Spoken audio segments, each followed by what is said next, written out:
Welcome back to my channel in this together. So today इस video के अंदर जो हम सबसे इम्पोर्टेंट टॉपिक को डिस्कस करने वाले हैं that is none other than current affairs. सबसे ज़्यादा चर्चा में रहता है ये टॉपिक। लास्ट तक मतलब टिल आप मई में आओगे ना, तब तक आप यही सोर्स के पीछे भगते रहोगे कि ये कर लेता हूँ, अब ये कर लेती हूँ, एंड आप थक जाओगे बट आपकी करंट अफेयर्स ख़त्म नहीं होंगे। एंड अगेन उसमें से पेपर में कुछ नहीं आएगा, ठीक है। बाय कुछ नहीं आई डोंट मीन 10% भी नहीं आएगा, बट अल्टीमेटली आप जितना करंट अफेयर्स के पीछे भागे हो उतना आपको उसका वेटेज नहीं दिखेगा, because they are not particularly asking from a single source कि वो PT 365 से ही पूछ रहे हैं या विजन से ही पूछ रहे हैं। This is my personal experience जो मैं बोलना चाहती हूँ रिगार्डिंग करंट अफेयर्स, ठीक है। अब कुछ चेंजेस ज़रूरी होते हैं। समटाइम्स हम पुराने रिसोर्सेज को पकड़ कर नहीं बैठ सकते जब पैटर्न्स चेंज हो चुके हैं, तो ठीक है। तो इसीलिए हमें भी शायद कहीं ना कहीं अपने रिसोर्सेज में थोड़ा सा चेंज लाना पड़ेगा। इस PT 365 से स्टिल रिलेवेंट? क्या अभी भी हम 12 महीने पहले बैठ के विजन की मैगज़ीन करें, नोट्स बनाएं, या अभी भी हमें कंटिन्यूसली न्यूज़पेपर के ही नोट्स बनाने चाहिए, या देयर इज़ समथिंग एल्स जिस पे हमें ध्यान देना चाहिए जिससे हमारा काम शायद बहुत आसानी से हो जाएगा, ठीक है। So let's start. सबसे पहले करंट अफेयर्स की इंपॉर्टेंस क्या है। करंट अफेयर्स की इंपॉर्टेंस आपको इस साल देखने को मिल गई होगी, ठीक है। बट जहाँ तक मैंने इस एग्ज़ाम को समझा है, there is an odd even का पैटर्न जो कि कंटिन्यूसली देखा जाता है। जैसे 2024 का पेपर काफ़ी स्टैटिक था, ठीक है। करंट के क्वेश्चंस थे बट स्टैटिक का जो अमाउंट था ना क्वेश्चंस का वो बहुत ज़्यादा था, ठीक है। ज्योग्राफी के क्वेश्चंस आपने देखे थे, बहुत डायरेक्टली सॉल्वेबल थे फ्रॉम NCERTs। नाउ 2025 में अगेन एज ऑड ईव का पैटर्न है, तो उन्होंने 2025 के अंदर जो करंट के क्वेश्चंस का अमाउंट था ऑफकोर्स वो ज़्यादा था, ठीक है।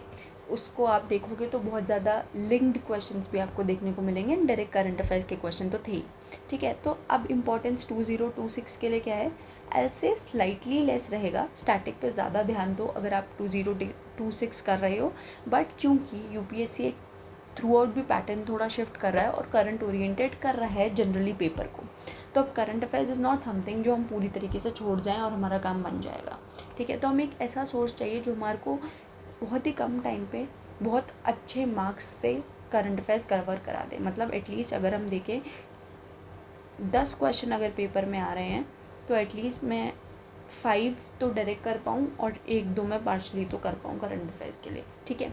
अब इसको कैसे कवर करना है यार, कोई नया सोर्स आया है क्या मार्केट के अंदर? सो कवर क्या करना है उससे पहले मैं एक चीज़ आपको बता दूं कि आप खुद से कैसे चेक कर सकते हो कि यार कोई भी रिसोर्स की क्या क्रेडिबिलिटी है।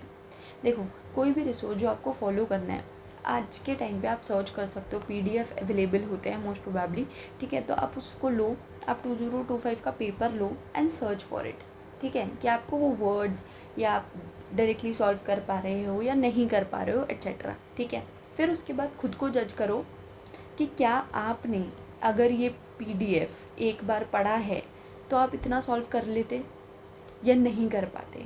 टू बी ऑनेस्ट, आप 525 या 725 पेजेस के करंट अफेयर्स को नहीं याद कर पाओगे, ठीक है। बिकॉज आपको बहुत कुछ कवर करना होता है एंड अब तो CSAT भी इतना ज़्यादा स्कैरी होता जा रहा है एंड आप नहीं कवर कर पाओगे, बिकॉज एटलीस्ट आपका करंट अफेयर्स का भी जो आप कंटेंट पढ़ रहे हो वो 2-3 रिविजन मांगता है। हमें पता है इंडियन ईयर बुक से क्वेश्चन आते हैं, बट इंडियन ईयर बुक को याद करना ईजी नहीं होता है, ठीक है।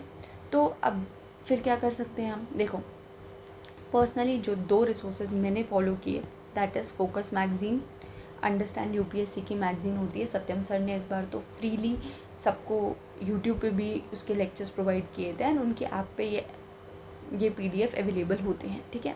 अगर आप इनको चेक करोगे तो मुझे पर्सनली लगा कि ये बहुत ही कम पेजेस की थी, ठीक है। तो ऑफ कोर्स आप रिवाइज़ कर सकते थे एंड काफ़ी डायरेक्ट हिट क्वेश्चंस आए हैं उसमें से, ठीक है।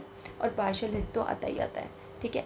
तीसरी चीज़ जो आपको मैं बताना चाहती हूँ, या तो आप बेसिक सोर्सेज पे ही चलो, नहीं तो आपने फोकस मैगज़ीन आप देख सकते हो। पर्सनली मुझे काफ़ी अच्छी लगी थी एंड एक जगह पे आपका पूरा करंट अफेयर सॉर्ट हो जाएगा, ठीक है। एंड ट्रस्ट में आप ये नहीं कर सकते कि UPSC के 10 क्वेश्चंस आप करंट अफेयर्स के डायरेक्टली कहीं से पढ़ जाओ और आपको वो याद रह जाए पेपर के अंदर, ठीक है। बिकॉज अगर वो सोर्स में मेंशन्ड भी है तो भी वो डायरेक्ट लाइंस नहीं उठा रहे हैं, ठीक है, वो उसको कुछ मैनिपुलेट कर देंगे एंड आप उसमें कंफ्यूज हो जाओगे। तो देयर इज़ नो पॉइंट इतना ज़्यादा टाइम करंट अफेयर्स को देने के लिए, ठीक है। तो आप इनको कर सकते हो। उसके अलावा एक और सोर्स जिसके बारे में शायद अगर आपको नहीं पता हो तो आपको ज़रूर चेकआउट करना चाहिए, ट्रैकर प्रो है, ठीक है। This is of Atish Mathur sir, ठीक है। आप गूगल पे जाओगे तो आपको ये पता चल जाएगा ट्रैकर प्रो के बारे में, ठीक है। अगर आप कहोगे कमेंट में बता देना, मैं इसके ऊपर एक स्पेसिफिक वीडियो बना दूँगी कि ट्रैकर प्रो का क्या यूज़ है। But this is a really good database. इसके अंदर आप टॉपिक वाइज सिलेक्ट कर सकते हो। फॉर एग्जांपल मुझे सिर्फ जीएस पेपर 1 के टॉपिक्स चाहिए और उसमें भी मुझे स्पेसिफिकली ये देखना है कि आर्ट एंड कल्चर के ऊपर पिछले 6 महीने में क्या क्या न्यूज़ आई है, ठीक है। और डायरेक्ट स्निपेट्स होते हैं फ्रॉम दी न्यूज़पेपर, ठीक है। और वो डायरेक्ट आप 1 लाइन में भी ऊपर पढ़ लेते हो तो आपकी मेमोरी में थोड़ा बहुत स्क्रीन पे रहता है कि यार अच्छा हाँ यहाँ पे कुछ ये हो रहा है। जैसे नालंदा यूनिवर्सिटी अभी न्यूज़ में है। और इसके अलावा अगर मैं बात करूँ तो नेशनल मैन्युस्क्रिप्ट मिशन लॉन्च किया है, तो मैन्युस्क्रिप्ट बहुत ज़्यादा न्यूज़ के अंदर है। सबको पता था कि 100 ईयर्स हुए हैं आईवीसी को, उस पर काफ़ी आर्टिकल्स थे। तो यानी आईवीसी पे एक क्वेश्चन था, दो क्वेश्चन जो इस बार पूछा गया काफ़ी ईजी था, बट इस तरीके से आप चेक कर सकते हो। तो उसके अंदर आपका जो डेटाबेस है ना करंट अफेयर्स का, बहुत ही अच्छे से मैनेज्ड होता है, ठीक है। अगर किसी को करंट अफेयर्स में ऐसा है कि वो डेली का आधा घंटा भी दे देगा तो शायद उसकी करंट अफेयर्स काफ़ी सॉलिड हो जाए। एंड फॉर मेंस तो बहुत बेनिफिशियल है, बिकॉज आप उसके अंदर जाके बहुत सारे डेटाबेस को सेट कर सकते हो। और जैसे आपको GS2 के लिए स्पेसिफिकली चाहिए तो आप जजमेंट्स देख सकते हो उसी के अंदर ही, और टॉपिक वाइज जजमेंट को सिलेक्ट कर सकते हो। एंड ट्रस्ट में बहुत अच्छा इंटरफेस है उनका, एक ट्रैकर करके फ्री चलता है, आप वो भी देख सकते हो। और ट्रैकर प्रो जो है it is a paid initiative, एक बार आप गूगल कर सकते हो या आतिश माथुर सर की वीडियो 20 पे आप देख सकते हो, ठीक है।